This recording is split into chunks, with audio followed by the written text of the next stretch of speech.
Not only is it signed to me, but this is where he wiped his mouth. So we are currently in the presence of Leonard Nimoy's DNA. Doesn't Adam count as Leonard Nimoy's DNA?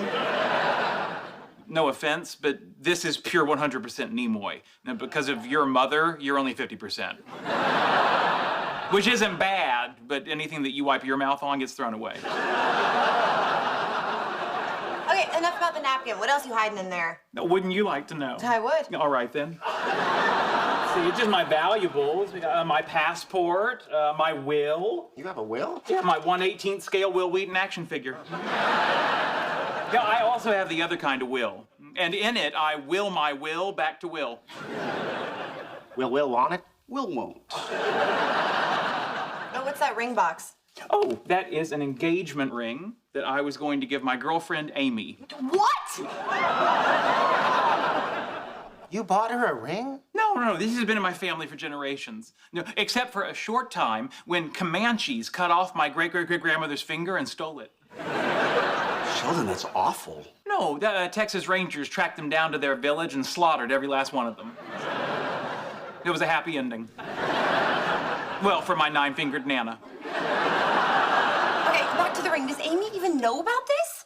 No, she broke up with me before I could broach the subject. Man, I'm sorry. That must have been devastating for you. No, not at all. No, I'm fine. You know, Amy had reservations about our relationship, so all worked out for the best. I know, it's just... I said I'm fine.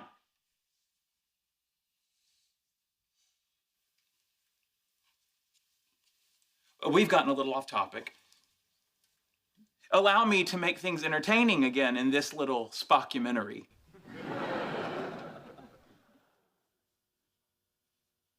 That was Leonard's joke.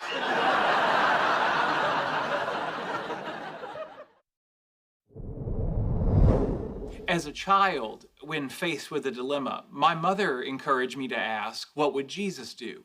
The answer to that was always, love thy neighbor. But my neighbor had a dead tooth, so that wasn't going to happen.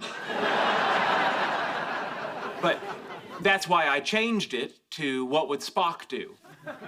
Did you find that helpful? Yes. No, for example, 3 years ago, when I discovered Penny was eating all my Pop-Tarts, instead of getting angry or vindictive, I got a floor safe. I knew I could smell him. What about from when you were a kid? Oh, certainly. When I was 8 years old, Billy Sparks cornered me in the playground. I asked myself, what would Spock do? Then I grabbed Billy on his shoulder and performed my first Vulcan nerve pinch. Did it work? No, he broke my collarbone.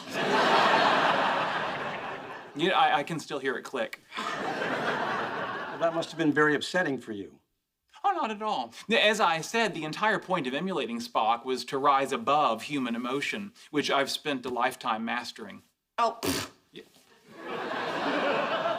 Excuse me? I'm sorry. I'm not here. No, you went, what does mean? You did go. Okay,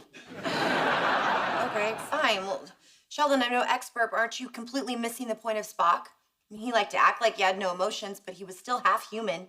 Just like you.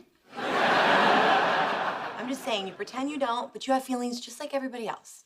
Not true. No, look at me. I had an engagement ring to give a girl, and instead she rejected me. And am I emotional about that? No, I am sitting here on a couch talking about my favorite TV character like nothing happened. Because I am just like him, all logical, all the time. Sweetie, you're yelling. Because when I speak at a regular volume, no one seems to believe me that I put this Amy nonsense behind me.